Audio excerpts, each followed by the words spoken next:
ভাই দৌড় দেন ভাই দৌড় দেন ভাই দেখি ঢুকতে দেন এই ঢুকতে দেন ভাই দেখি ভাই দেখি ঢুকতে দেন সময় এসেছে সাজাতে হবে এই দিনের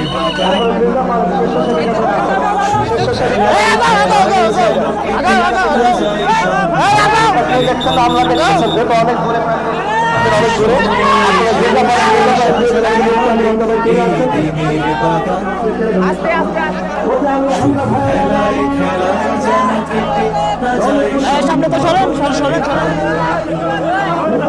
কত ফুলগুলো ঝরে গেছে শাহাদাতে গুলো মরেনি তো অপঘাতে কত ফুলগুলো ঝরে গেছে শাহাদাতে তবু ফুলগুলো মরেনি তো অপঘাতে মোরা আসহাবে রাসূলের জিন্দেগানির সাজে গড়ে তুলি শহীদি সুপাহ দৌলতপুর থানার অন্তর্গত তেলি গাংদিয়া গরস্থান কমিটি ও এলাকাবাসীর উদ্যোগে মহাবিশ্বের মহাবিস্ময় আমাদের মালিক আমাদের মনিব মহান রব্বুল ইজ্জাত ওয়াল জালালের মুখের বাণী কোরআনে কারীম, সেই কোরআনের তাফসীর মাহফিলে আমরা এলাকাবাসী 1 বছর পরে এটার আয়োজন করেছি।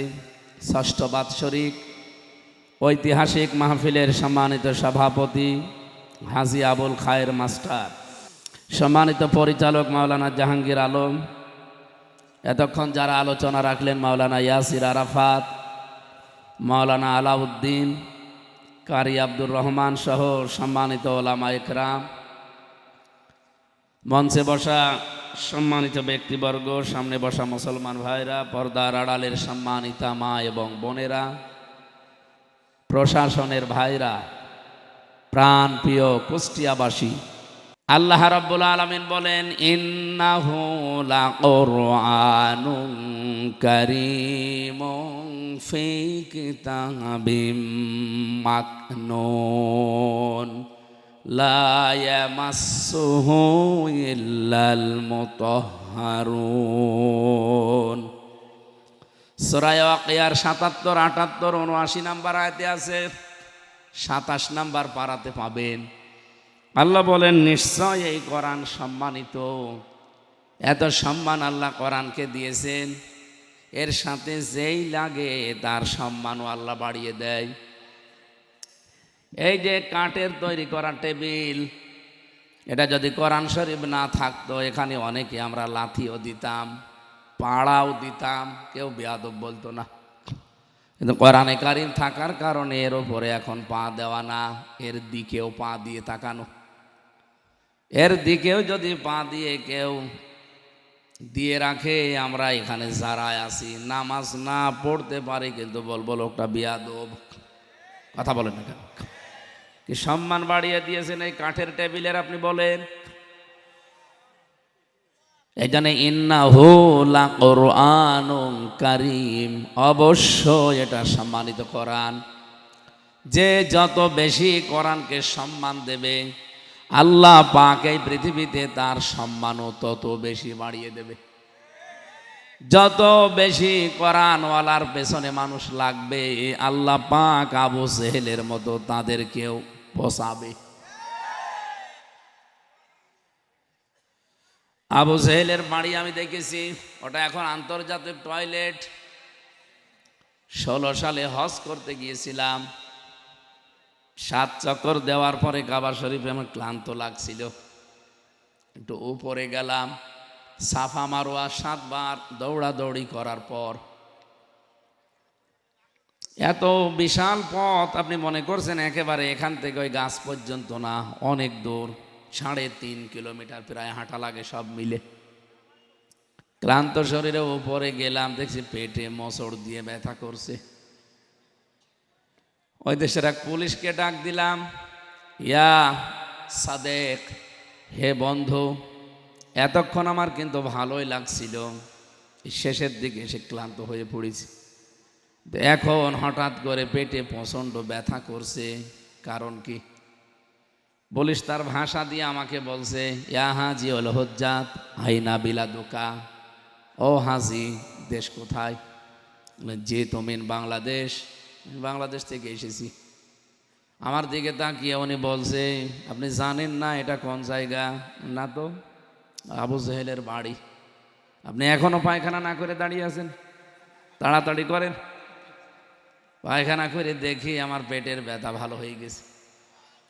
না, আল্লাহ যেন আমাকে জানাতে চায়, হামজা ওই সময় 3.5 লাখ টাকা লাগতো 16 সালে। এত টাকা খরচ করে আসলে আর এই শয়তানের মুখে পায়খানা না করে চলে যাবা, তাড়াতাড়ি করো। বলেন তো, আল্লাহ পাক তার বাড়ি পর্যন্ত এই যে নিকৃষ্ট জায়গা হিসাবে পরিগণিত করে দিয়েছে, এমনি না। সে কিন্তু জানতো, বুঝতো, এরপরেও এই লোকটা কোরআনে কারিমের বিরোধিতা করত। আল্লাহ পাক এই কথাটা 1500 বছর আগে আমাদেরকে এভাবে জানিয়ে দিয়েছেন। কারণ আবু জেহেল থাকবে না, ওর সন্তানরাও থাকবে না, কিন্তু ওর প্রেতাত্মা থাকবে। যুগে যুগে ওর প্রেতাত্মা যারা আসবে তারা আবু জেহেলের মতো জেনে শুনে বুঝে কোরআনের বিরোধিতা করবে। এটা সূরা আনআমের ভেতরে পাবেন, 7 নাম্বার পারার 10 নাম্বার পৃষ্ঠা 11 নাম্বার লাইনে আছে, 34 নাম্বার আয়াত। বাড়ি যে মিলিয়ে দেখেন। قد نعلم إنه ليحزنك الذي يقولون فإنهم لا يكذبونك بآيات الله ولكن الظالمين بآيات الله يجحدون। শব্দগুলো মনে হচ্ছে এইমাত্র আল্লাহ নাজিল করলেন। কদ না'লামু, অবশ্যই আমি আল্লাহ জানি, লা ইয়াহজানুকাল্লাযী, ওই আবু জেহেল এবং ওর সাঙ্গপাঙ্গরা যা বলে এতে আপনার কষ্ট হয়, ওরা যা বলে আপনার দুঃখ লাগে, আপনার পেছনে ওরা যে সমস্ত কথা লাগিয়ে দিয়েছে, আপনি নাকি পাগল। নবীজি পাগল ছিলেন। আল্লাহ জবাব দিয়ে দিয়েছেন, অমা সাহিবুকুম বিমাজনুন, তোমাদের সাথী আমার রাসূল মুহাম্মদ সাল্লাল্লাহু আলাইহি সাল্লাম পাগল না। এতদিন তো তোমাদের সাথেই ছিল, কি দেখলে তার ভেতরে পাগলামির?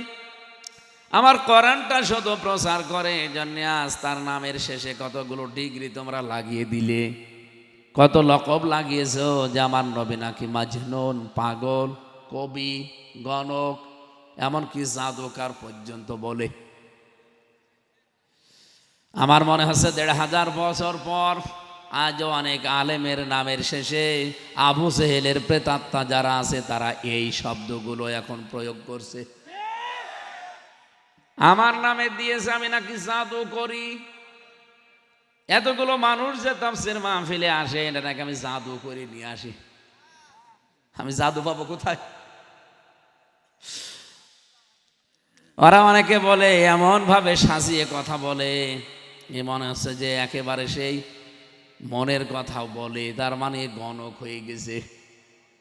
নবীজিকে যা যা বলতো নবীর ওয়ারিস যারা, তাদেরকে এখন আবু জেহেলের প্রেতাত্মারা একই কথা বলে, হয়তো শব্দ একটু আলাদা বলে। আল্লাহ নবীকে সান্ত্বনা দিলেন, আপনি দুঃখ পাবেন না, কষ্ট নেবেন না, মন খারাপ করবেন না।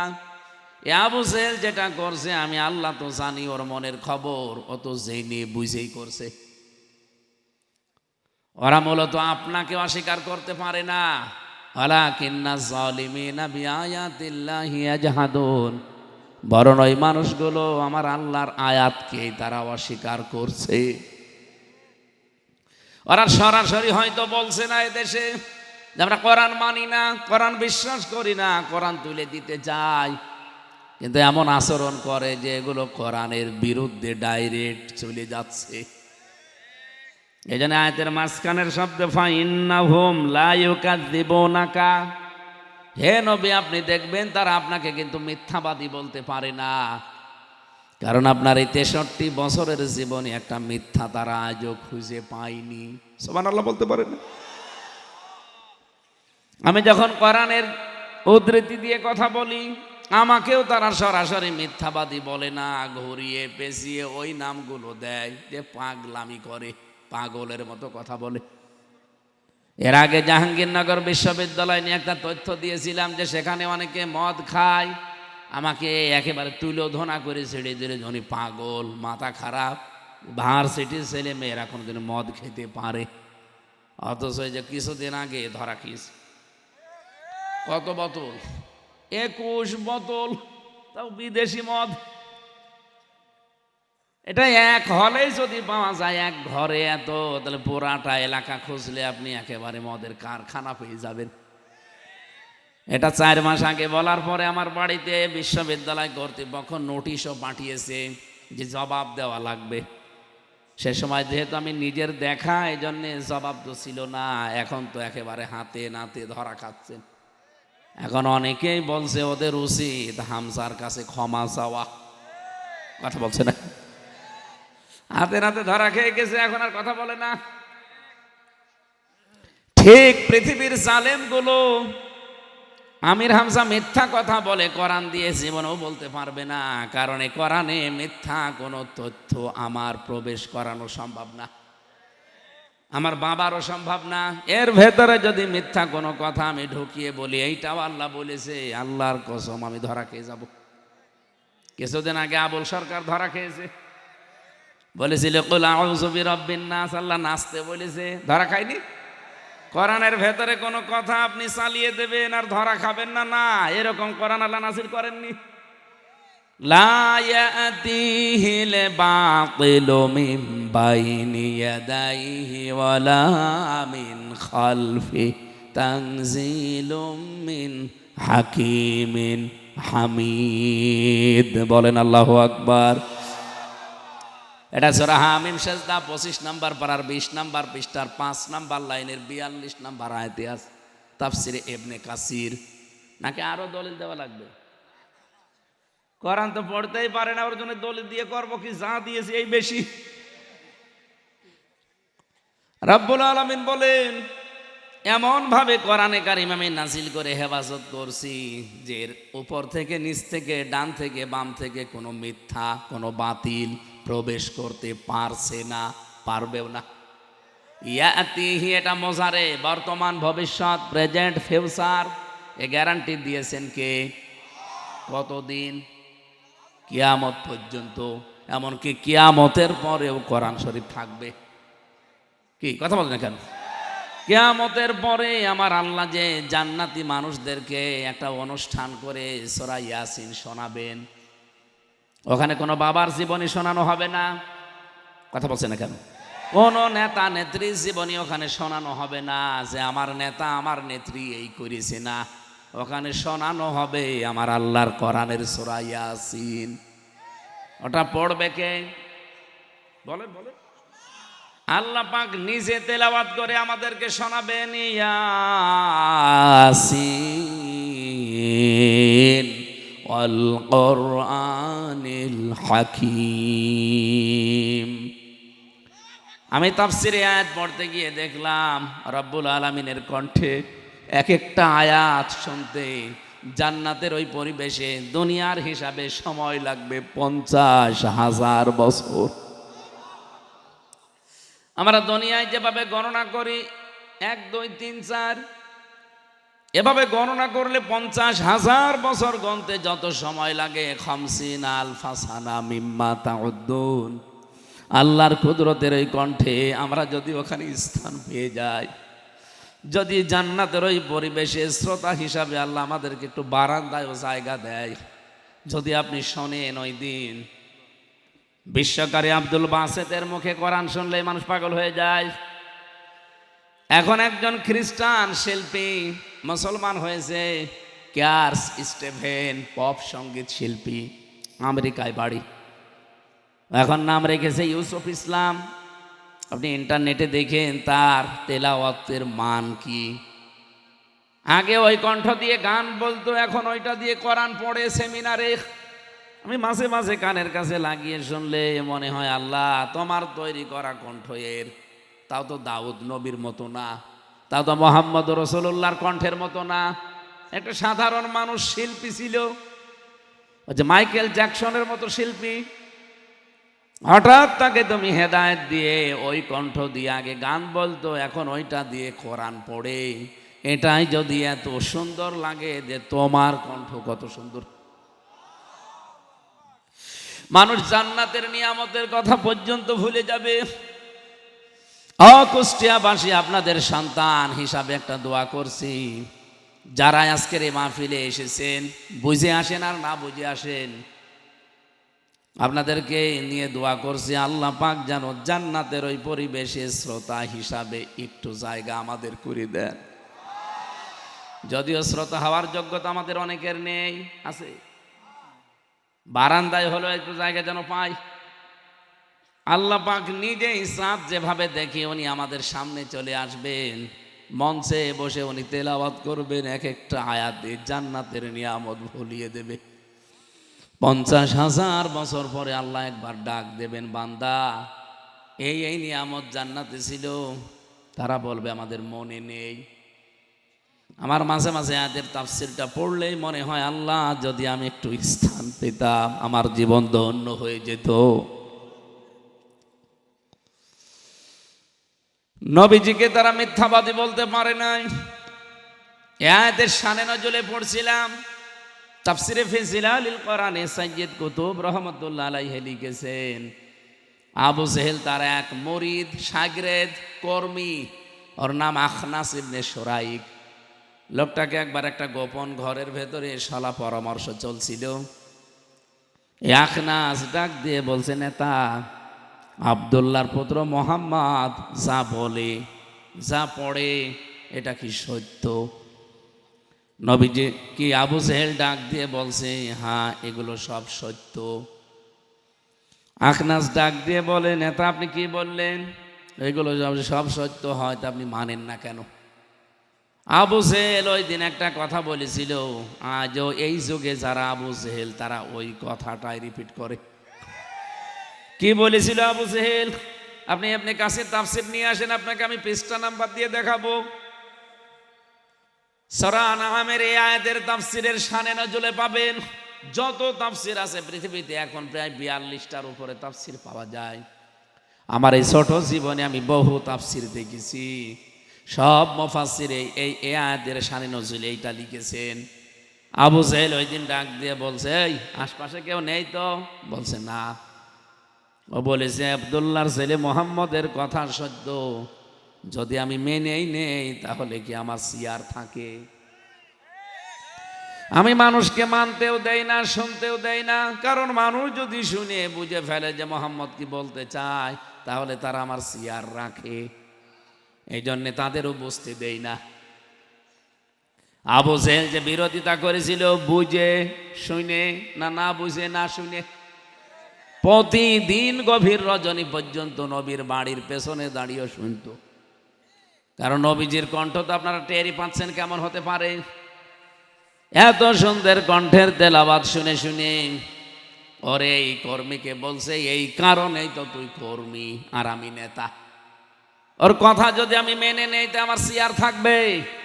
আমার সিয়ার থাকার কথা না, কারণ আমি তো সিয়ারে বসে আছি অবৈধভাবে। আজ এই পরিবারে, এই সমাজে, এই রাষ্ট্রে যারা অবৈধভাবে চালাতে চায়, তারাও আলেমদের কথা বিশ্বাস করে না। ওরা যা বিরোধিতা করে, না জেনে না, না বুঝে না, তারাও তো শিক্ষিত মানুষ। ওরা জেনে শুনে বুঝে আবু জেহেলের মতো বিরোধিতা করে। আবু জেহেলের বিরোধিতা করে তার ফল কি হয়েছিল? না, এক নম্বরে তার ফল হয়েছে, আল্লাহ তাকে সুযোগ দিয়েছিলেন হেদায়েত পাওয়ার, কিন্তু সে পায়নি। যেদিন বদরের ময়দানে ওর গলা আলাদা করা হবে, আব্দুল্লাহ ইবনে মাসউদ এসে বারবার বুকের উপরে বসে বলেছিল, আবু জেহেল এখনো যদি কালেমা পড়তে পারিস তোরে আমি ছেড়ে দেব। ওই সময়ও ডাক দিয়েছে মাসউদ, আব্দুল্লাহর পুত্র তোদেরকে জাদু করেছে, আমার পর্যন্ত আসতে পারে নাই। হযরত ইবনে মাসউদ বললেন, ঠিক আছে তোর আমি আরেকটু সুযোগ দিলাম, আমি নবীর কাছে দেখা করে আসতেছি। দ্বিতীয়বার এসে আবার বলেছে, বল তোরে আমি ছেড়ে দেব। ও এবারও বলছে, আব্দুল্লাহর ছেলে তোদেরকে জাদু করেছে, আমাকে করতে পারে নাই। তো ঠিক আছে, তোর আমি আর একটা সুযোগ দিলাম, দেখি তুই পারিস কিনা, চেষ্টা কর। তৃতীয়বার ঘুরিয়ে এসে যখন জিজ্ঞাসা করছি বলবি, ও তখন এমন একটা কথা বলেছে যা সহ্য করার মতো না। ডাক দিয়ে বলছে, ইবনে মাসউদ, জাদুকর তোদেরকে জাদু করেছে, আমারে করতে পারে না। এই মুহূর্তে মুহাম্মদকে যদি আমি পেতাম, আমি ওর মুখে থুতু দিতাম। হযরত ইবনে মাসউদ ডাক দিয়ে বলছেন, আবু সেহেল, আমি আর ছাড় দিতে পারলাম না। এতক্ষণ তোর আমি 3 বার সুযোগ দিয়েছিলাম, তুই পারিস নাই, আজকে আর তোর কোনো ছাড় নেই। গলার ভেতরে ছুরি চালিয়ে দিলেন। ওই সময় আবু সেহেল ডাক দিয়ে বলছে, মাসউদ, গলা কাটবি? বলছে, হ্যাঁ কাট, একটু বড় করে কাটবি, এই জায়গায় না দিয়ে এই জায়গা দিয়ে একটু বড় করে কাটবি, মানুষ যেন দেখে বোঝে যে নেতার মাথা। কত বড় শয়তান, মরে যাচ্ছে তাও তেজ কমছে না। আমার তো মনে হয় পৃথিবীতে এরকম শয়তানের প্রেতাত্মা এখনো আছে, মরে কবরে যাবে তাও ইসলাম বুঝবে না। আমার তো কোরআনের আয়াতগুলো আর তাফসিরগুলো পড়লে মনে হয় বাংলাদেশে এখনো অনেক আবু সেহেল আছে। এগুলো আমি না, যদি নবী এসে ওয়াজ করে ও শয়তান, তাও ভালো হবে না। এই জন্য তাদের আয়াত, খাতামাল্লাহু আলা কুলুবিহিম ওয়া আলা সামিইহিম ওয়া আলা আবসারিহিম গিশাওয়া, তাদের অন্তরের উপর আল্লাহ মোহর মেরে দিয়েছেন। এই এদিকে তাকান, আল্লাহ যে মোহর তাদের অন্তরে মেরে দিল, কেন দিয়েছে? আমির হামজার জন্যে। কেন দিয়েছে জানেন?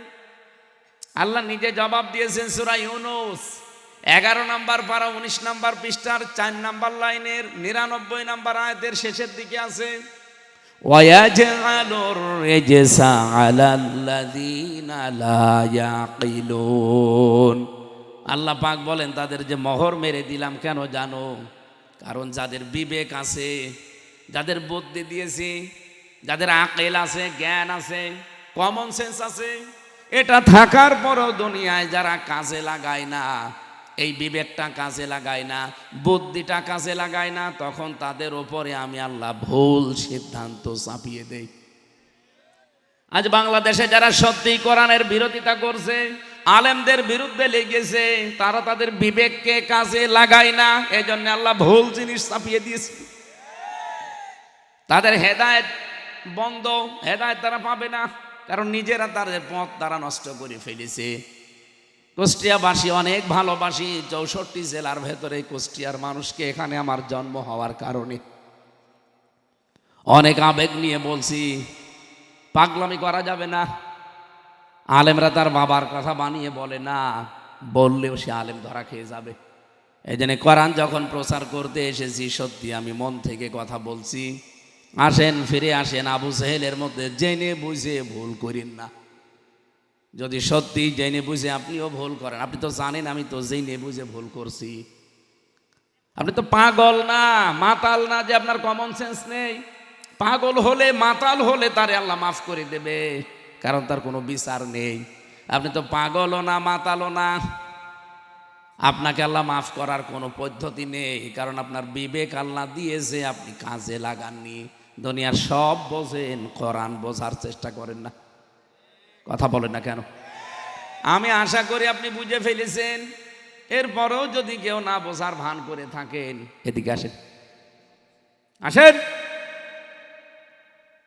সম্মানিত কোরআনের কাছে আসলে তার সম্মান বেড়ে যায়, আপনি নিজে দেখতেছেন। অথচ আজ কোরআনের এই সম্মানের কাছে এসে নিজের সম্মানটা বাড়াবেন চান না। দিন যত যাচ্ছে আপনার সম্মান যে কমতেছে আপনি টের পাচ্ছেন। আপনি তো আমির হামজার বিরোধিতা করেন না, আমির হামজা তো অ্যাডভাইজার, এ তো অ্যাডভার্টাইজ করছে। এই জায়গায় আপনি বসলে আপনাকেও অ্যাডভার্টাইজ করা লাগবে। তো মাঝখান থেকে আপনি তো আমার না, নবীর না, সরাসরি বিরোধী হয়ে যাচ্ছেন আল্লাহর আয়াতের। ওয়ালাকিন্নাজ যালিমিনা বিআয়াতিল্লাহি ইয়াজহাদুন। আল্লাহ আমাদের হেফাজত করেন, বলেন আমিন। আমি কথা তুলেছিলাম সূরা ওয়াকিয়ার এই আয়াত দিয়ে, ফি কিতাবিম মাকনুন। আল্লাহ বলেন এটা সম্মানিত কোরআন, এবং সুরক্ষিত জায়গায় সংরক্ষিত করা আছে। এই এদিকে তাকান, গুরুত্বপূর্ণ বিষয়। এটা সুরক্ষিত করা আছে সংরক্ষিত জায়গায়। আল্লাহ পাক শব্দটা চয়ন করেছেন কি করে দেখেন, ফি মানে মধ্যে, করারিম মাকফি, ইন্নাহু লাকুরআনুন কারীম ফি কিতাবিম মাকনুন। কিতাব মানে কোরআন, মাকনুন শব্দের শাব্দিক অর্থ সুরক্ষিত জায়গা। বাংলা অর্থ পেয়েছি মাকনুনের, হাতের স্পর্শ ছাড়া। হাতের স্পর্শ ছাড়া দুইটা জায়গা আছে। কয়টা বলতে পারবে? ছেলে কোথায় যা, বসো। বললাম ঘন্টা খানিক সময় লাগবে। দাদা কি করে দাদা, ডায়াবেটিস হলে ছেড়ে দিন। ঠিক আছে, মুরব্বীদের কিছু বলার নেই, চলে যাক। যুবক মানুষ উঠলে এমন কথা বলবো যে জীবনে আর উঠবে। এখানে বহু মেয়ের বাপ বসে আছে, জামাই খুঁজতেও আসতে পারে। মানে আপনি যদি বারবার ওঠাউঠি করেন, বলবে যে না ও ছাতা দরকার নেই, সমস্যা আছে। কি বুঝলেন এই আয়াত দিয়ে? এখনো কেউ জবাব দিতে পারলেন না। মাকনুনের দুইটা অর্থ আমি পেয়েছি, দুইটা জায়গাকে হাতের স্পর্শ ছাড়া আমরা জানি। একটা লাউহে মাহফুজ, কথা বলেন না কেন? বালো হওয়া কোরআনুম মাজিদুম ফি লাউহিম মাহফুজ। লাউহে মাহফুজ, সেখানে মানুষের হাতের স্পর্শ আছে। আরো জোরে বলেন। 2 নম্বরে, হ্যাঁ 2 নম্বর জায়গা হচ্ছে মায়ের জরায়ু, যেখানে সন্তান থাকে। যেখানে সন্তান থাকে, এই যে 10 মাস 10 দিন, এই জায়গায় মানুষের হাতের স্পর্শ যায়, যেতে পারবে না। এই দুইটা জায়গা ছাড়া হাতের স্পর্শ লাগে না, এরকম জায়গাকে মাকনুন বলা হয় না। আমি মাকনুনের যে দুইটা অর্থ বললাম, এখানে কি কোরআনের কথা বলতে গেলে মায়ের জরায়ু এটার সাথে মেলে না।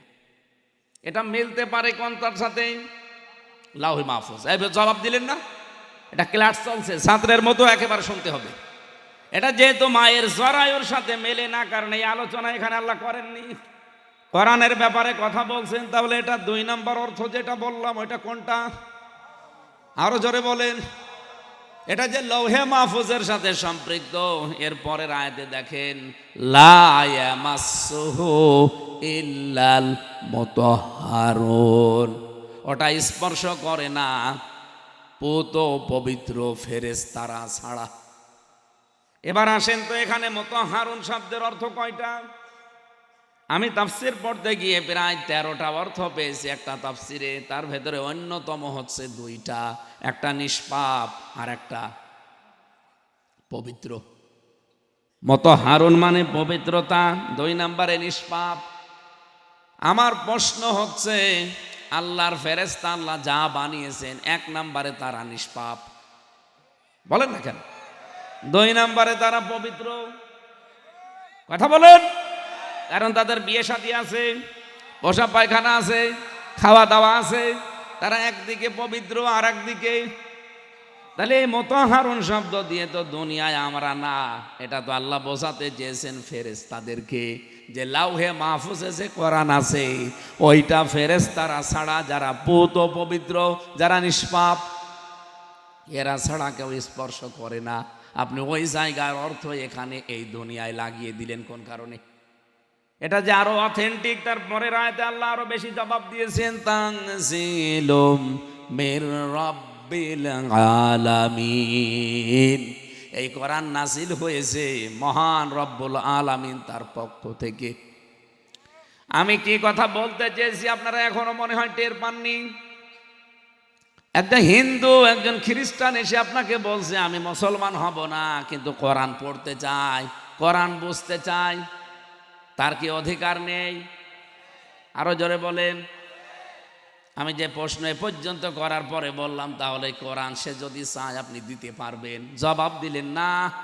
ওই যে আমাদের শুনে শুনে অভ্যাস যে অজু ছাড়া ধরা যাবে না, সে কোন কোরআন? এই আয়াতের প্রথম তাফসীর অনুযায়ী বোঝা যাচ্ছে এটা লাহে মাহফুজের সাথে সম্পৃক্ত, ওইটা এইটা না। দ্বিতীয়, যদি এটা ধরেন এর সম্মানার্থে বলবো শুধু আরবি টু আরবি যেটা আছে এইটা বাদ দিয়ে এ পৃথিবীতে প্রায় 4,500 ভাষা আছে। কত? 4,500। আপনি কয়টা জানেন? শুধু বাংলা, আরেকটাও জানেন, ইংরেজি হালকা। আপনি বলেন এই যে বাংলা ভাষা ছাড়া এর উপরে 4,500 ভাষা পৃথিবীতে এখন 257টা দেশে চলছে। তারা কি কোরআন পড়ে না? তারা কি আমাদের বাংলায় পড়ে? তাদের যে যে ভাষা, আমি মালয়েশিয়াতে গিয়েছিলাম, মালয় ভাষায় পড়ছে তারা। থাইল্যান্ডে গিয়েছিলাম, ওরা থাইল্যান্ডের একটা আলাদা ভাষা আছে, ওই ভাষায় পড়ছে। সিঙ্গাপুরে গিয়েছিলাম, ওদের ভাষা আবার আলাদা। মালদ্বীপে ছিলাম, ওদের ভাষা আলাদা। তামিলনাড়ুতে গিয়ে দেখি তামিল ভাষা আরো কঠিন, কিন্তু সবাই পড়ছে আল্লাহর এই কালামটা। আরবি ঠিক পড়ে যায় আমাদের মতো, কিন্তু যখনই ব্যাখ্যায় বিশ্লেষণে যায়, তাফসিরে যায়, তখন নিজ নিজ ভাষায় পড়ে। আমার প্রশ্ন হচ্ছে, পৃথিবীতে যে কোনো ধর্মের মানুষ আপনার কাছে আসলে আরবি টু আরবিটা সম্মানের খাতিরে আপনি দিয়েন না, কিন্তু এর ব্যাখ্যা করা আছে, বিশ্লেষণ দেওয়া আছে, তাফসির করা আছে। এটা যদি আপনি তাকে তুলে দেন, সে কোরআন সম্পর্কে জানার অধিকার রাখে, তাকে দেওয়া লাগবে।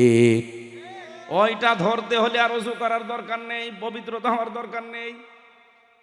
কথা বুঝিয়ে এসেছি কিনা বলেন? তামাম পৃথিবীর মানুষের জন্য যেহেতু এটা উন্মুক্ত, এককভাবে কেউ দাবি করতে পারবেন না।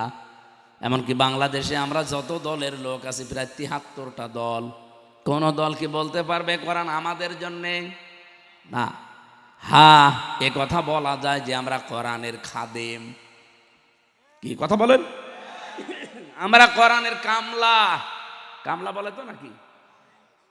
মনীষ জন যাই বলেন, পার্ট লেবার। আমরা চেষ্টা করে যাব এই কোরআনে কারিমকে এই জমিনে প্রতিষ্ঠা করার জন্যে। যদি কায়েম হয়ে যায় তো ভালো, যদি কায়েম নাও হয় আমরা কামলা, আমরা লেবার, আমরা খাদেম, আমাদের কোনো লস নেই। এ কোরআনের খেদমত করলে, কামলা দিলে অবশ্যই তার পারিশ্রমিক পাওয়া যাবে এর মালিকের কাছে।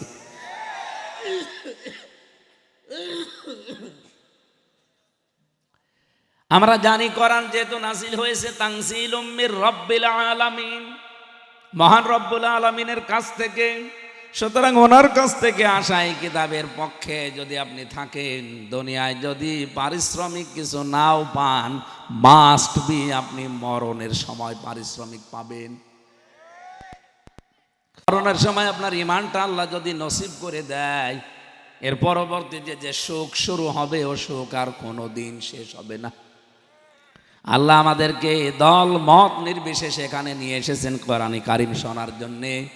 এই কোরআনের কথা শোনার জন্য যেহেতু বসে আছেন, অথেন্টিক কিতাব। আমি এতক্ষণ এটা বোঝাচ্ছিলাম যে কত অথেন্টিক, যে আমরা বানিয়ে কোনো কথা এর ভেতরে দিতে পারবো না, দিলেই ধরা খেয়ে যাব।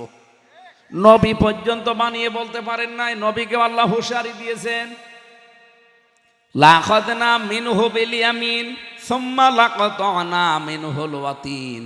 এ কোরআনে যদি আপনার নিজের কথা আমার নামে চালিয়ে দেন যে এইটাও আল্লাহ বলেছে, আপনার কণ্ঠ নালী কিন্তু কেটে ফেলে দেব। বাম হাত, ডান হাত আপনার আমি আল্লাহ নিজের হাত দিয়ে চেপে ধরব। কত বড় শক্ত কথা নবীকে বললেন, আপনি টের পাচ্ছেন? যেই নবীকে এই রজব মাসে আজকে 27 তারিখ, গত রাতে যে চলে গেল, ওই রাতে আল্লাহর নবীকে আল্লাহ নিয়েছিলেন তার নিজের কাছে, 27টা বছর রেখেছিলেন তার কাছে। অথচ দুনিয়ার হিসাবে মাত্র কয়েক ঘন্টা হতে পারে।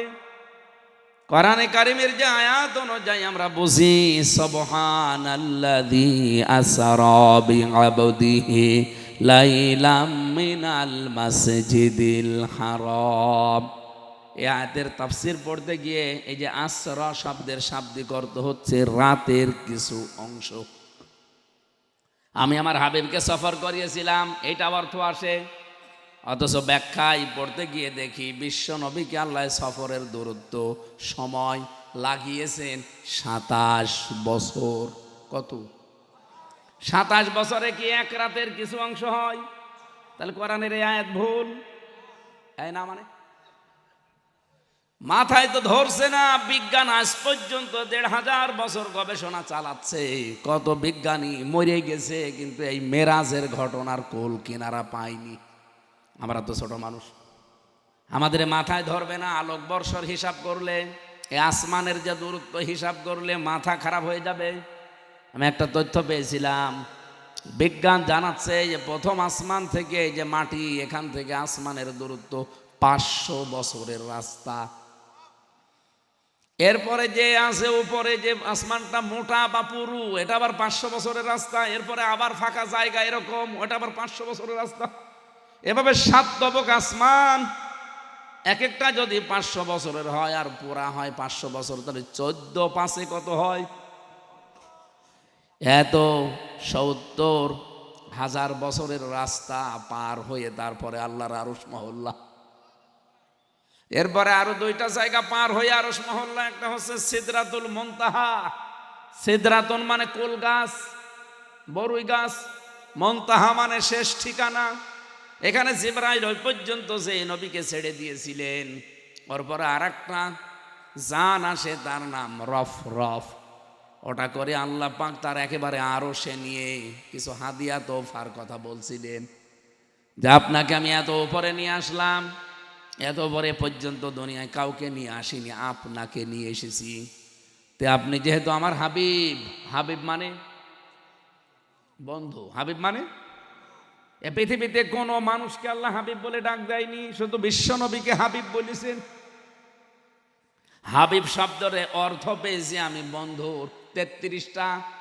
হাবিব মানে বন্ধু, রফিক মানে বন্ধু, জার মানে বন্ধু, সাদিক মানে বন্ধু, আশিক মানে বন্ধু, খলিল মানে বন্ধু, অলি মানে বন্ধু।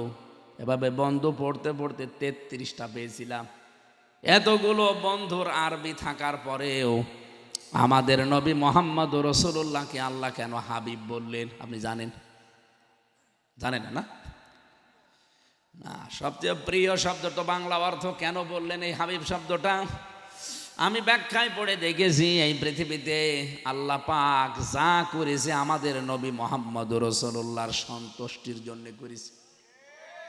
এই জন্য আরবিতে তাকে হাবিব বলা হয়। কোন নবীকে কিন্তু হাবিব আল্লাহ বলেননি। হ্যাঁ, ইব্রাহিম নবীকে আল্লাহ বলেছিলেন খলিল। কি বলেছিলেন? খলিলের ব্যাখ্যায় পেয়েছি, আল্লাহ হযরতে ইব্রাহিম নবী আমার আল্লাহর জন্য সব করেছিলেন, এই জন্য আল্লাহ তাকে খলিল বলতেন। তারপর জীবনী পড়ে দেখলাম 50টা পরীক্ষা আল্লাহ তাকে করেছে, একটা পরীক্ষায় হযরতে ইব্রাহিম ফেল করেননি, প্রত্যেকটাই তিনি পাশ করেছেন। আল্লাহ খুশি হয়ে তাকে বলেছিলেন, আপনাকে আমি খলিল, আত্তাখাযাল্লাহু ইব্রাহিমা খলিলা, আপনাকে আমি খলিল হিসাবে গ্রহণ করলাম। এভাবে রফিক মানে বন্ধু, অলি মানে বন্ধু, জার মানে বন্ধু, সাদিক মানে বন্ধু, আশিক মানে বন্ধু। এ বন্ধুর আবার ক্যাটাগরি আলাদা আছে, কোন জায়গায় কোন শব্দটা লাগাতে হয় ওটা আবার আরবি পরিভাষা জানা লাগে। বিশ্ব নবীকে যেহেতু আল্লাহ সব বাদ দিয়ে ডাক দিয়েছেন কি বলে? আরো জোরে। ওই আরশের সামনে দাঁড়িয়ে বললেন, হাবিব চলে আসেন, জুতা পায়ে আছে, কোনো অসুবিধা নেই, এই জুতার ধোলায় আমার আরশ ধন্য হয়ে যাবে। এবার আসল কথা বললেন, হাবিব আপনি তো আমার বাড়িতে মেহমান হয়ে এসেছেন, আরশ আমার বাড়ি। মেহমানের বাড়িতে গেলে কিছু না কিছু নিয়ে যায় হাদিয়া। কি নিয়ে এসেছেন? রাব্বুল আলামিনের নবী চিন্তা করলেন, আল্লাহুল গনি ওয়া আনতুমুল ফুকরা, আমরা তো সব ফকির, ধনীকে, তা আমি ফকির হয়ে ধনীর বাড়িতে কি নিয়ে আসব? সেজদায় পড়ে গেলেন। সেজদা দেওয়া অবস্থায় তিনি জানালেন, আত্তাহিয়াতু লিল্লাহি ওয়াস সালাওয়াতু ওয়াত তাইয়্যিবাত। হে আল্লাহ, আমার যত ইবাদত বন্দেগী জীবনে আছে, আমার দৈহিক, আমার মালের, আমার মনের সব ইবাদত আমি তোমার জন্য হাদিয়া নিয়ে এসেছি আজকে বাড়িতে। রব্বুল আলামিন শব্দটা শোনার পরে এত খুশি হয়ে গেলেন, নবীর প্রতি আমার আল্লাহ কয়েকটা শব্দ প্রয়োগ করলেন। আসসালামু আলাইকা আইয়ুহান নাবিয়্যু রাহমাতুল্লাহি ওয়া বারাকাতুহু। হে নবী, আপনার প্রতি আমার সালাম, আমার শান্তি এবং যত রহমত, আমার যত বরকত সব আপনাকে আমি দিয়ে দিলাম। নবীজি ডাক দিয়ে বলে, রব্বুল আলামিন সবই যদি আমাকে দিয়ে দিলেন তা আমার উম্মতকে কি দেবেন? আমার উম্মতের ভেতরে যারা নেককার আছে, সালিহিন বান্দা বান্দি আছে, আপনার তাদেরকে কিছু দেবেন না?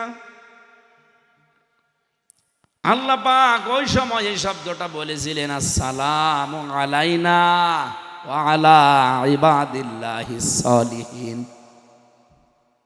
শুধু আপনাকে না, পৃথিবীতে যে সমস্ত নেককার উম্মত আপনি রেখে এসেছেন নারী পুরুষের ভেতরে, তাদের প্রতি আমার শান্তি বর্ষিত হতে থাকবে। আরশ বহন করছিল 19 জন ফেরেশতা। তারা এই শব্দগুলো শোনার পরে আবেগে তারা বলে উঠেছে, আশহাদু আল্লাহ ইলাহা ইল্লাল্লাহ ওয়া আশহাদু আন্না মুহাম্মাদান আবদুহু ওয়া রাসূলুহু। রব্বুল আলামিন বলেন, হে নবী, এখানে কথা আছে আপনার, আমার, এরপরে ফেরেশতাদের। এই তিনজনের কথাকে কিয়ামত পর্যন্ত যারা এভাবে সেজদা দেবে, নামাজ পড়বে, নামাজে এই কথাটা পড়া আমি ওয়াজিব করে দিলাম। ওই দিনই তাকে হাদিয়া আল্লাহর পক্ষ থেকে দিয়েছিলেন নামাজ 50 ওয়াক্ত। কত? পরবর্তীতে মুসা নবীর সাথে ষষ্ঠ আসমানে দেখা করে কমাতে কমাতে 5 নং 45টা কমিয়েছে, আর 5 ওয়াক্ত ছিল। নবীকে আল্লাহ জানিয়ে দিলেন, মা ইউবাদদালুল কাউলু লাদাইয়া ওয়া মা আনা বিযাল্লামিল লিল আবিদ। হে নবী, আমি যা বলি এটা কোনো পরিবর্তন নেই, কোনো পরিবর্ধন নেই, আমি পাল্টাই না। কিন্তু আপনার কনসিডারের কারণে, আমি যেহেতু আপনি হাবিব, এই জন্য পাল্টিয়ে দিলাম। কিন্তু আপনার উম্মতকে আপনি যে বলবেন 5 ওয়াক্ত নামাজও যদি হক আদায় করে পড়তে পারে, 50 ওয়াক্ত নামাজের সওয়াবই আমি দিয়ে দেব। কুষ্টিয়াবাসী আপনজন মনে করে বলছি, জীবনে যাই করেন, হয়তো মত পার্থক্য আপনার সাথে আমার ভুল আছে, মেলে না, ঠিক আছে, আপনি নামাজটা যেন ছাড়বেন না, বিশেষ করে ফরজ নামাজ। কারণ কোনো মানুষ যদি ফরজ নামাজ ছেড়ে দেয়, আল্লাহ পাক বলেন আমি আল্লাহ ওর দায়িত্ব ছেড়ে দেই। আল্লাহ যদি দায়িত্ব ছেড়ে দেয়, আপনি হাঁটতে পারবেন, খেতে পারবেন, আর খেলেও হজম হবে, এমনকি কথা বলতে পারবেন। এটা আমি কথা বলছি, বিজ্ঞান আমাদেরকে এখন জানাচ্ছে। এখানে কম্পিউটার, আপনি স্ক্রিন ভিড়ালে আমি আপনাকে দেখাতে পারতাম।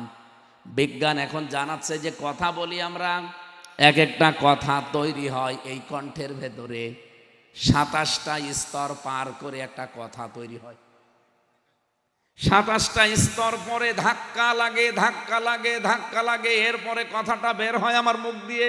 এই যে এক একটা কথা বের হচ্ছে, 27টা জায়গায় ধাক্কা লাগছে, আর প্রতিটি জায়গায় আমার আল্লাহর একজন করে ফেরেশতা বসে আছে। এভাবে একজনের কাছে আর একজন, আর একজনের কাছে আর একজন দিতে আছে। সর্বশেষ 27 নাম্বার যে ফেরেশতা, উনি আমার কথাটা নিয়ে কি উচ্চারণে, কোন কণ্ঠস্বরে বের করলে মানুষ বুঝবে আমার কণ্ঠ এটা, ওই স্বর দিয়ে বের করে দেয়। ফেরেশতারা যদি দায়িত্ব পালন না করতো, আমার মনে হয় অনেকের বাড়িছে এর বউ ওর ঘরে চলে যেত। বলেন তো, আপনি কথা বলতে পারছেন না, বা কণ্ঠস্বর আমার এবং এই স্যারের এক, স্যারের নাম কি জানো? বুলবুল ভাই। ওনার কণ্ঠ আর আমার কণ্ঠ মনে করেন এক হয়ে গেছে, ফেরেশতারা দায়িত্ব পালন করছে না। হ্যাঁ, আপনি কথা বলতে পারবেন, কিন্তু কণ্ঠস্বর এক হয়ে গেছে। এই রাত 11:30টার সময় তো আমি বাড়ি যাব। এখন আমার জায়গায় যদি উনি যে সালাম দেয়, ম্যাডাম তো মনে করবে যে হ্যাঁ মাওয়ার বাবা এসেছে। দরজা খুলে দিলে মাওয়ার মাও যাবে। কথা বলছে না? রাত তখন কত? 11:30। কি মুসিবতে পড়তাম আমরা বলেন। আল্লাহর সাহায্য ছাড়া আপনি কথাও বলতে পারবেন না। প্রতিদিন আমরা এই যে বেঁচে থাকতে 16 কেজি করে অক্সিজেন নেই। প্রতিদিন একটা মানুষের 16 কেজি অক্সিজেন লাগে। আপনি একটু হাসপাতালে যান দৌলতপুরে, 1 কেজি অক্সিজেনের দাম কেমন। শুধু যদি আল্লাহর এই নিয়ামতটা টাকা দিয়ে কিনে বেঁচে থাকা লাগতো, এ দেশে কেউ বেঁচে থাকতে পারতাম না। সূর্যটা মাথার উপরে চলে থাকে, আমরা মনে করি এমনি চলে না। 30,000 কোটি ফরেনহাইট বিদ্যুৎ খরচ হয় এই সূর্যটাকে 1 সেকেন্ড জ্বালিয়ে রাখতে। 30,000 কোটি ফরেনহাইট, এ মাথার তার ছিঁড়ে যাবে। রাব্বুল আলামিন বলেন, যদি মানুষ নামাজ ছেড়ে দেয়, আমি আল্লাহ ওই বান্দার দায়িত্বই ছেড়ে দেব। এজন্য আপনি বাঁচতে পারবেন না। আপনি আমাদের আপন, আমার কুষ্টিয়ার সন্তান। আপনাদেরকে আমি হাতে পায়ে ধরে যদি বলতে হয় তাও বলছি, যা করেন করেন, আমি তো আর নিষেধ করে পারবো না, কিন্তু নামাজ ছাড়বেন না। ফরজ নামাজটা জীবনেও ছাড়া যাবে না ভাই। এমনকি মেয়েদের যখন সন্তান আসে, প্রথমে তো পানি দেখা যায়, এরপরে রক্ত, এরপরে সন্তানের মাথা। নবীজি বলেন, যদি সন্তানের মাথা বের হয়ে গেছে, এরকম সময়ও নামাজের আজান দিয়ে দিয়েছে, সময় হয়ে গেছে, ওই মহিলাকে তোলার ভেতরে বিছিয়ে দাও আর আদেশ দিয়ে দাও যে নামাজ পড়। জীবন মরণ নিয়ে যেখানে টানাটানি, তাও নামাজ মাপ নেই। হযরতে ওমর রাদিয়াল্লাহু তাআলা আনহু, তাকে যেই লোকটা নামাজের ভেতরে পেছন দিক থেকে ছুরি মেরেছিল, ছুরির মুখ আবার 2টা, এদিকে এদিকে 2 দিকে, মাঝখানে ধরার জায়গা। এভাবে ছুরি মারার পরে সে তো ঘুরিয়েছে, পুরা পেট চিরে গেছে, এমনকি খাদ্য দিলে বের হয়ে যেত। নামাজের ভেতরে তিনি পড়ে গেলেন। পেছন থেকে আরেকজন যে ওনার জায়গায় নামাজ শেষ করেছে, আব্দুর রহমান ইবনে আউফ রাদিয়াল্লাহু তাআলা আনহু, তাড়াতাড়ি ধরাধরি করে নিয়ে গেলেন।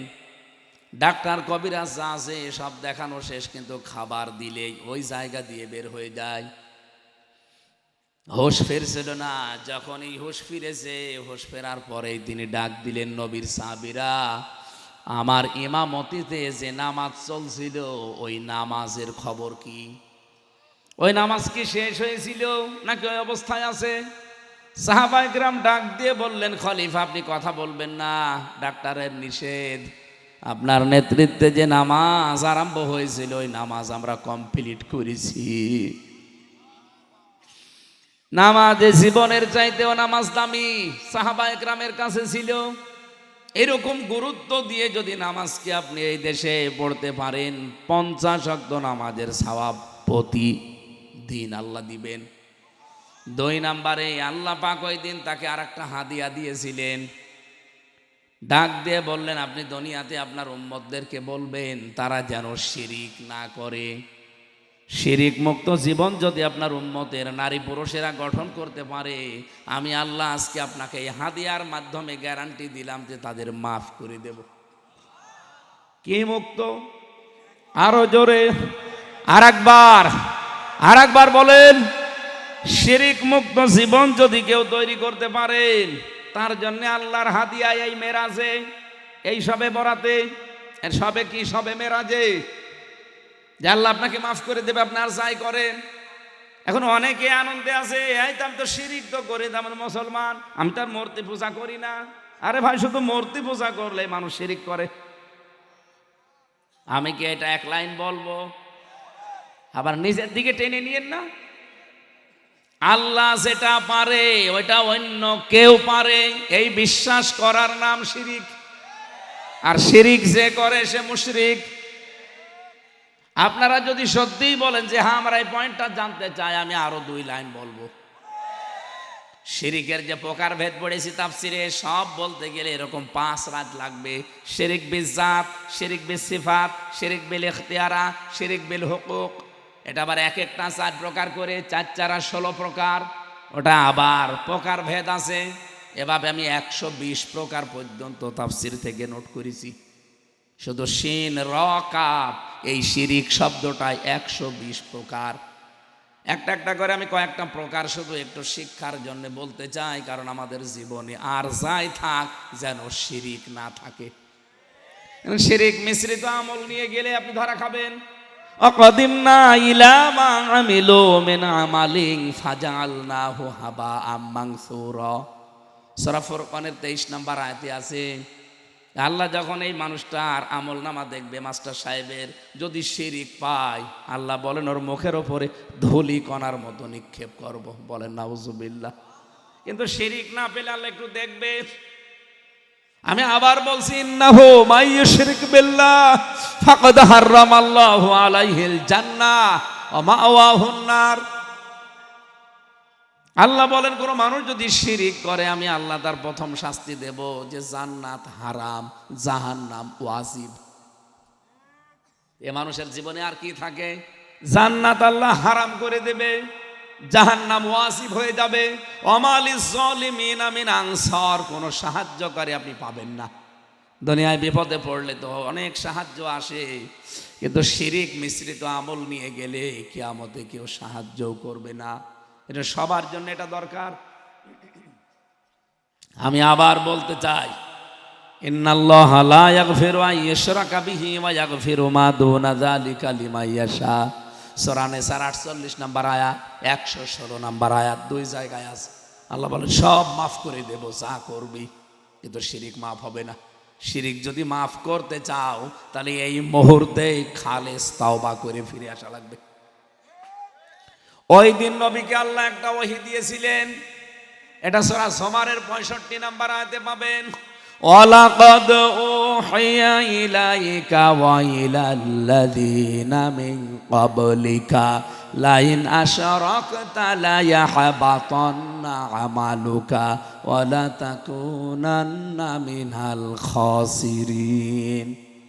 আমি অবশ্যই আপনাকে আর আপনার পূর্বে যত নবী রাসূল দুনিয়ায় পাঠিয়েছি, প্রত্যেকের কাছে এই ওহী দিয়েছিলাম যে শিরিক করা যাবে। বলেন বলেন, শিরিক করা যাবে না। ইব্রাহিম নবী আমাদের জাতির পিতা, উনিও জাতির লোকদেরকে ঘোষণা দিয়েছিলেন, ইন্নী ওয়াজ্জাহতু ওয়াজহিয়া লিল্লাযী ফাতারাস সামাওয়াতি ওয়াল আরদা হানিফা ওয়া মা আনা মিনাল মুশরিকিন। হে আমার জাতির লোকেরা, আমার এই চেহারা আমি ঘুরিয়ে দিলাম। আসমান আর জমিন যিনি উদ্ভাবক, তার দিকে একনিষ্ঠভাবে আমি ফিরে আসলাম।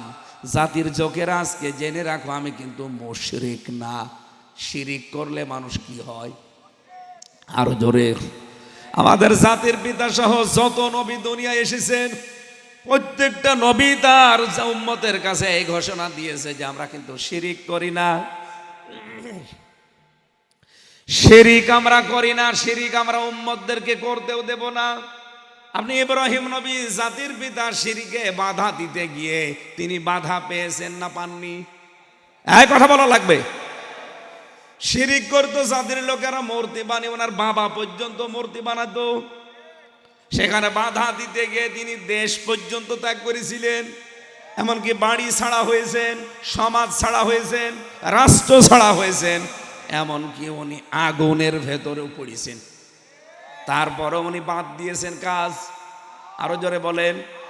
উনি জাতির লোককে বললেন, ওয়া কাইফা আখাফু মা আশরাকতুম ওয়া লা তাখাফুনা আন্নাকুম আশরাকতুম বিল্লাহ মা লাম ইউনাজ্জিল বিহি আলাইকুম সুলতানা। হে জাতির লোকেরা, তোমরা শিরিক করো, ভয় পাও না আল্লাহর সাথে, আর আমরা শিরিকের বিরুদ্ধে কথা বলে আমি ভয় পাবো কোন কারণে? এবার আসেন তো এটা ক্লিয়ার হয়। এদিকে তাকান।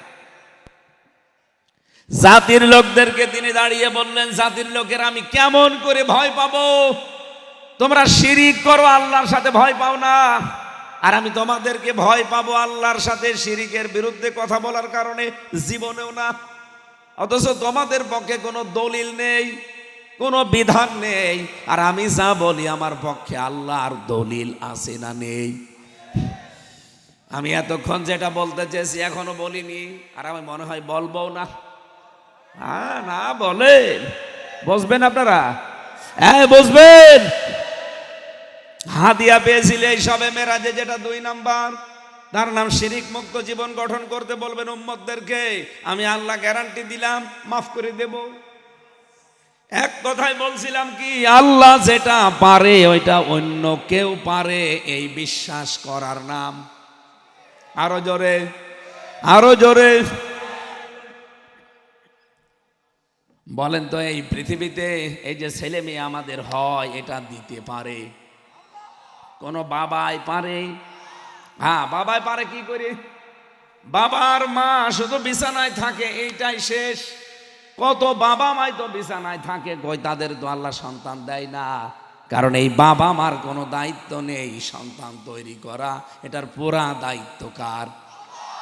যদি স্বামী স্ত্রী এক বিছানায় থাকলে সন্তান হয়, তাহলে আজকের যিনি বক্তা মাওলানা ইয়াসির আরাফাত, ও সাতা কত বছর বিয়ে করেছে, কোনো সন্তান নেই।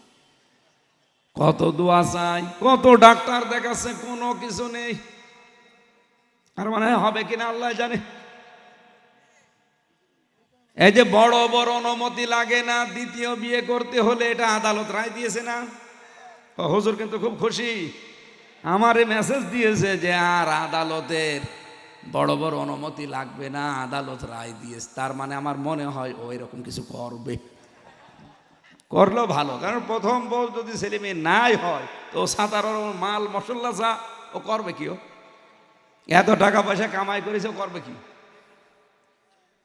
ও তো ধনী মানুষের ছেলে, ও এক বাপের এক ছেলে, এত জমি জায়গা আবার এত সম্পদ কে খাবে? এই জন্য আমরাও বুদ্ধি দিস, যদি আর কিছুদিন দেখেন না হয় করে ফেলেন। কি কথা বলছে না কেন? তারপরও ও জীবনেও কোনো বাবার কাছে কোনো মাজারে যাবে, কারণ ও জানে মাজারে গেলে এটা কি।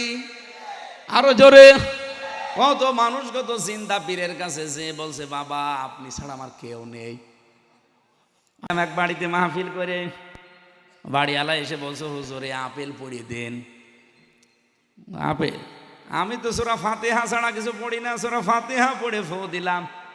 আমার কানের কাছে মুখ নিয়ে বলছে হুজুর এমন ভাবে আপেল পড়বেন যেন ছেলে হয়। মনে হচ্ছে ছেলে আমি নিয়ে এসেছি ওর জন্য। এমন ভাবে আপেল পড়েন যেন সত্যি ছেলে হয়, কারণ বারবার মেয়ে হয়। বহু কিছু দেখিয়েছি, ও সাতা ছেলে হচ্ছে না, এই জন্য শেষ ভরসা আপনার আপেল। আমি ওরা বললাম এদিকে আসেন, আমার বলছে সে আপেল, আমি আপেল ফেলে দিয়েছি। আপেল পড়া দিয়ে যদি ছেলে হইতো, তে আমার ম্যাডামের 3টে মেয়ে হইতো না। ওরে শুধু আপেল খাওয়াতাম পড়ে পড়ে। কি বিশ্বাস দেখেছেন মানুষের? কুষ্টিয়াবাসী, আপনার তো আর বগুড়ার মানুষ না, কুষ্টিয়ার মানুষ অনেক সচেতন। কোনো দিন কোনো চিন্তা পীর মরা পীর কোনো মাজারে যাওয়া যাবে, বিশেষ করে সন্তানের জন্যে। আর রোগ শোক হলে একটু যাওয়া যায় যে বাবা আপনি ছাড়া কেউ নেই, এই তো বুঝে ফেলেছে। এরপরেও লালনের মাজারে যায় কারা? একটা বললাম, দ্বিতীয়টা বলতে চাই, আপনাদের অনুমতি নিতে চাই। এই কথা বলছেন, বলবো। যেহেতু সন্তান আল্লাহ দিতে পারে, কেউ পারে না, এ বিশ্বাস আপনি করে ফেলেছেন। দ্বিতীয়টাও বিশ্বাস করেন, এই জমিন বানিয়েছে কে? এখানে কারো হাত আছে? আল্লাহ বলেন ফি সিত্তাতি আইয়াম, 6 দিনে বানিয়েছি এই জমিনটা। আসমান জমিন আমি আল্লাহ নিজে বানিয়েছি 6 দিনে। কেউ কারোর হাত নেই এখানে, কেউ আমাকে সাহায্য করে নাই, কেউ মডেলটাও বলে দেয়নি যে এই মডেলে বানান জমিন, এই মডেলে পাহাড়, পুরাটাই কে? আরো জোরে, এটা বিশ্বাস করেন কারা যে জমিন বানিয়েছে আল্লাহ? দেখেন তো হাত তোলেনি কে? হ্যাঁ দেখেন দেখেন দেখেন।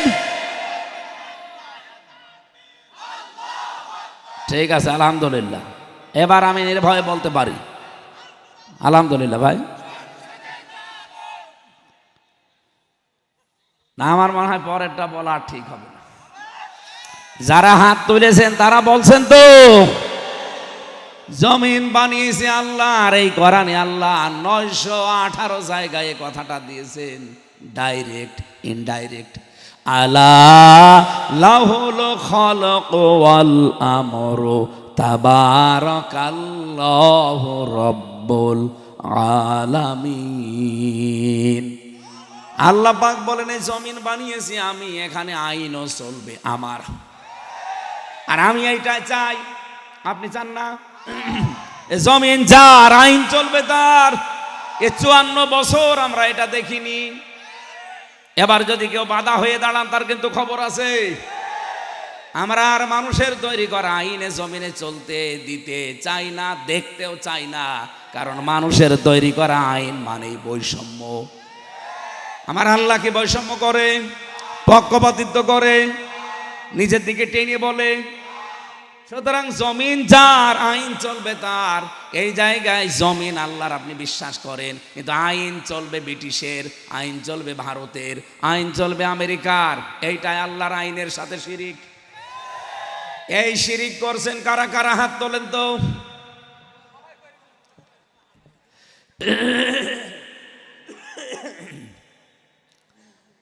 কে ওয়াজ করবো বলেন? এই হিসাবে আমরা কিন্তু এখন সবাই মুশরিক। কি তার মানে? সবে মেরাজে আল্লাহ পাক যে হাদিয়া দিয়েছিলেন নবীকে, যে আমি মাফ করে দেব শিরিক না করলে, আমরা মাফ পাওয়ার জায়গায়। তাহলে মাহফিল আর হবে না, বন্ধ করে দিই না। শিরিক করলে আপনি ওয়াজ করে কি করব?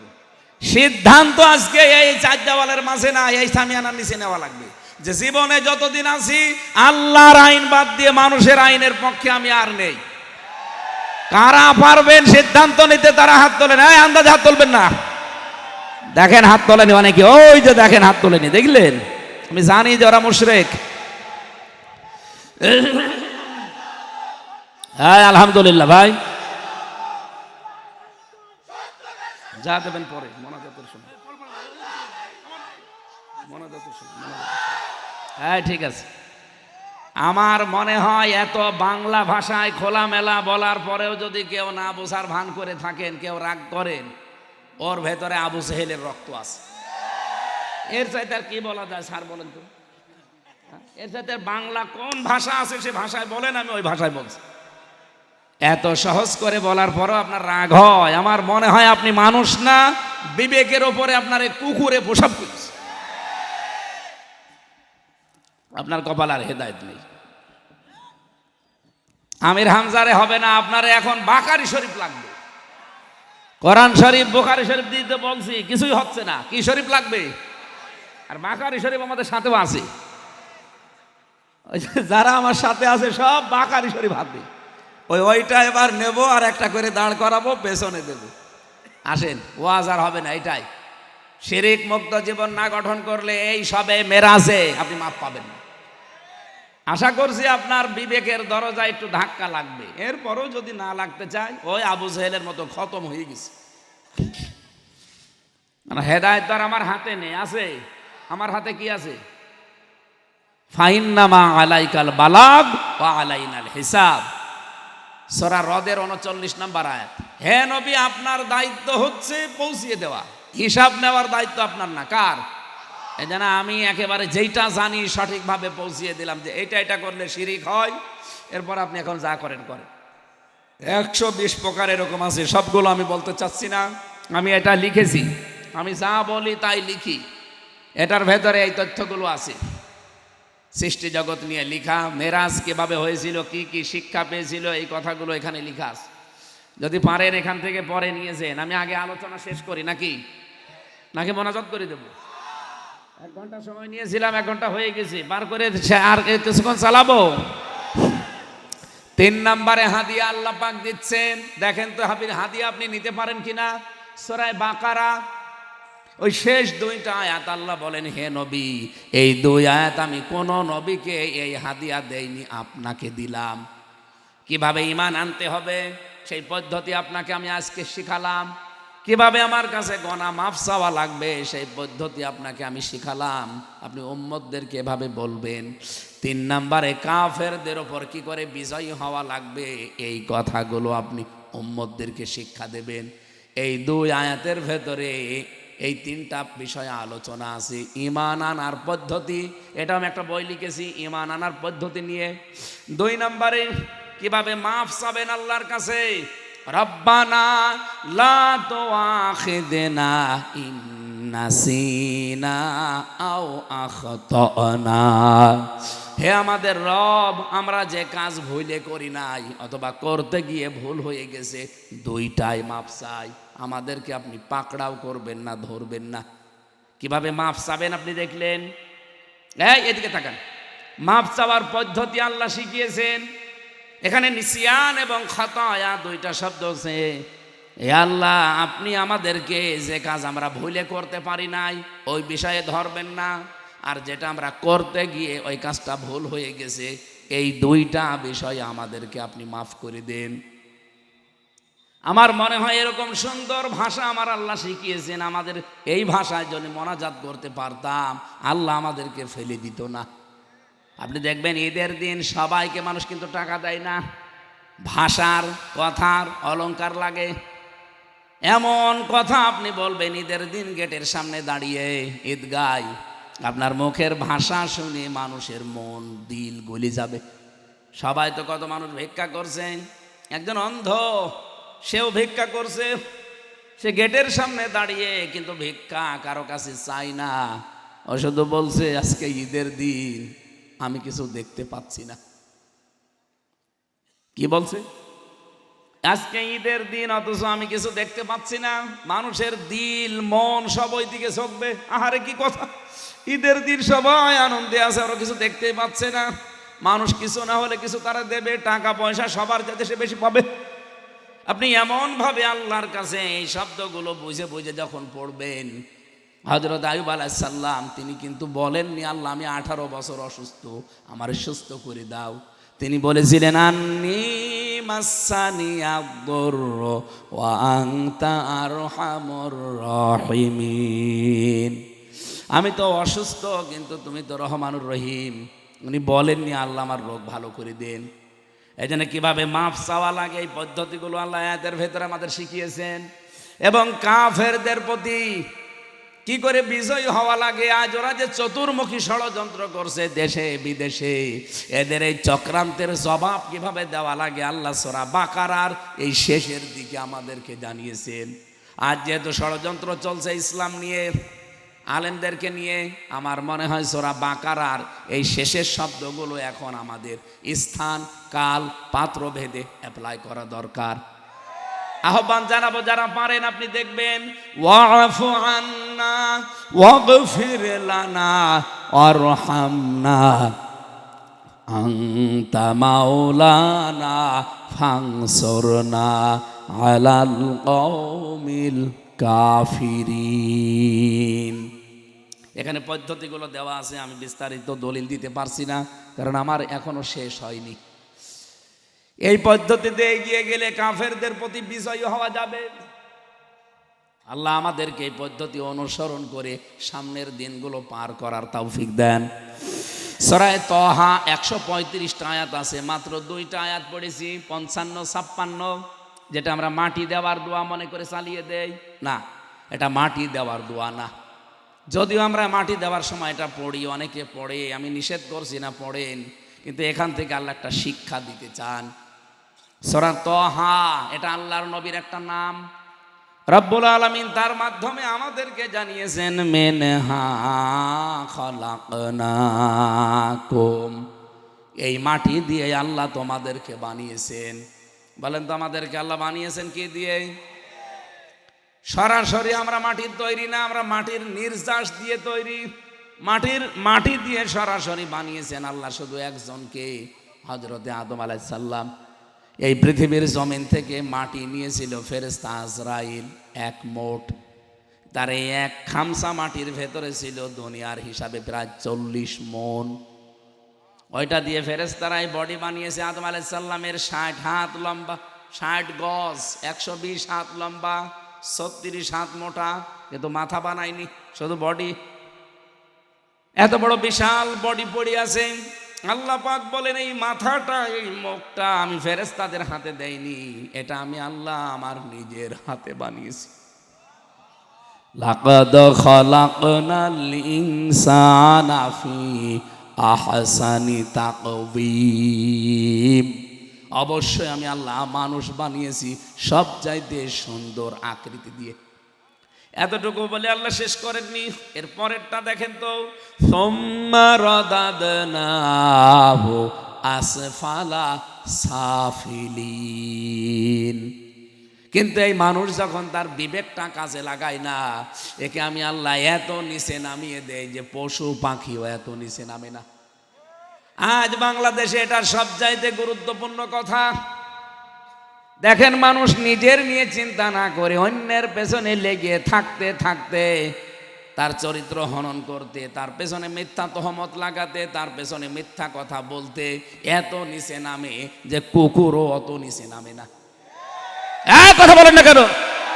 আপনি বলেন তো, এই দেশে অনেকের পেছনে এমন আটা দিয়ে লাগে, তার দোষ খোঁজার জন্য আপনি, তার দোষ অনুসন্ধানের জন্য আপনি লোক ফিট করে রেখেছেন, গোয়েন্দা লাগিয়ে রেখেছেন, মিডিয়া লাগিয়ে দিয়েছেন, সাংবাদিক দিয়েছেন, পত্রিকা দিয়েছেন, প্রচার মাধ্যম ব্যবহার করছেন।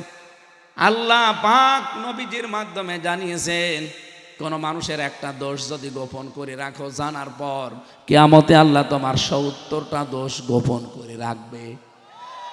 আর আমরা দোষ নেই, দোষ দিয়ে আরো তৈরি করি। কথা বলেন। কোন মানুষ যদি গীবত করে, সে মরা ভাইয়ের গোশত খায়। আর যদি তহমত করে, গীবত কি? আমি এই ভাইয়ের অগোচরে কোনো কথা বললাম যেটা শুনলে উনি রাগ করতো, এটা গীবত। আর তহমত কি? এই ভাইয়ের বিপক্ষে আমি এমন কথা বানালাম যেটা উনি আসলে করে নাই। ওই যে নিসিয়ান এবং খতায়া করতে গিয়ে হয়তো ভুল হয়ে গেছে, সে তো মাপ চেয়ে নিয়েছে আল্লাহর কাছে। ওই যে রব্বানা লা তুআখিযনা আয়াত দিয়ে সে তো মাপ পেয়ে গেছে, কারণ করতে গিয়ে তার ওই কাজটা ভুল হয়ে যেতে পারে, অথবা ভুলে করে নাই। কিন্তু আপনি কি করলেন? তার প্রতি এমন এমন দোষ চাপিয়ে তাকে কালার করে দিলেন। আল্লাহ পাক বলেন, কিয়ামতের দিন তোর ৭০টা দোষ আমি উন্মুক্ত করব। এটা তো কিয়ামত। আর দুনিয়ায় কি করব? তোকে আমি ওই অপরাধ দুনিয়ায় করাবো, তারপরে তোর মরণ দেব। আমার নামে আজ যত রকমের কথা তুলেছেন, এগুলো যদি আমি করতে গিয়ে ভুল করে ফেলি, অথবা ভুলে করি নাই, এমন কোনো অপরাধ যদি আমার হয়ে যায়, আমি তো মাপ চাওয়ার পদ্ধতি শিখেছি আল্লাহর কাছ থেকে।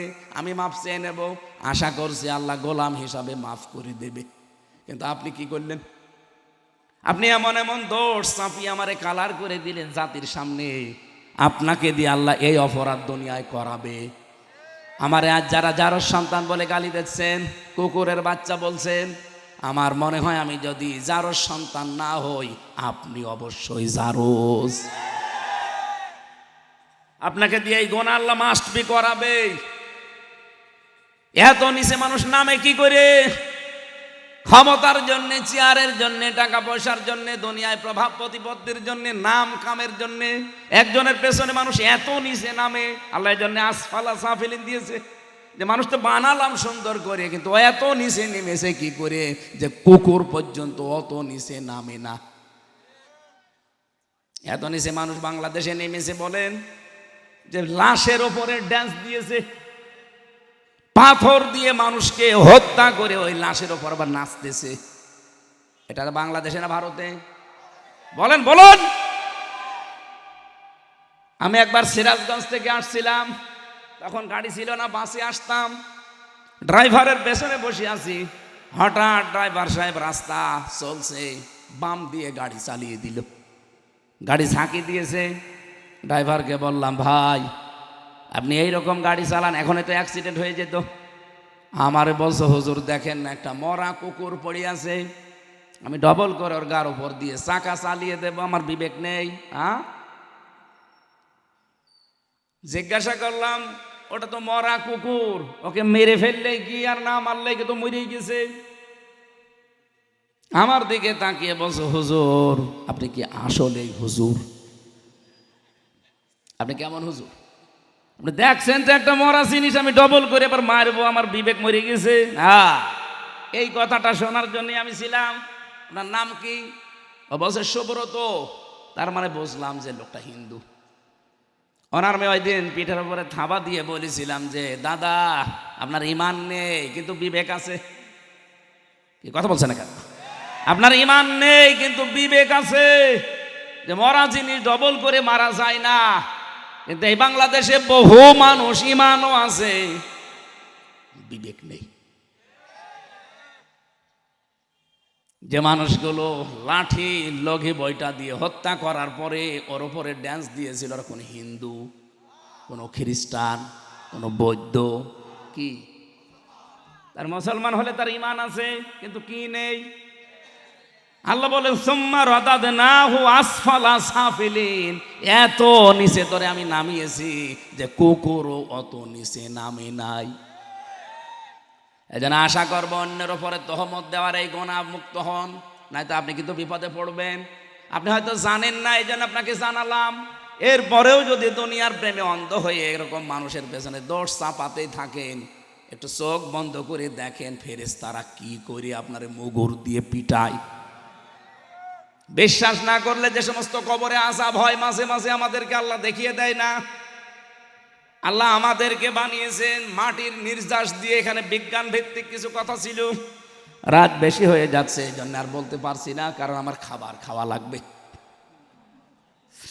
আফিহা নুঈদুকুম, আল্লাহ পাক বলেন এই মাটির ভেতরে তোদেরকে আমি আবার রেখে দেব। এই মাটিটা ছাড়া অন্য কোনো জায়গায় আপনি যেতে পারবেন না। সুতরাং মাটির ওপরে যতদিন আছেন এমন কোনো কাজ করবেন না যে মাটি আপনাকে পেলেই প্রতিশোধ নেবে। কথা বলেন না কেন?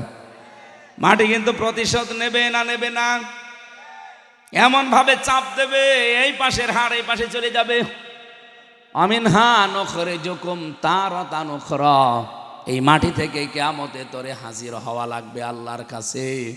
আল্লাহ পাক এই কথাগুলো ফেরাউনকে শুনিয়েছিলেন মুসা নবীর মাধ্যমে।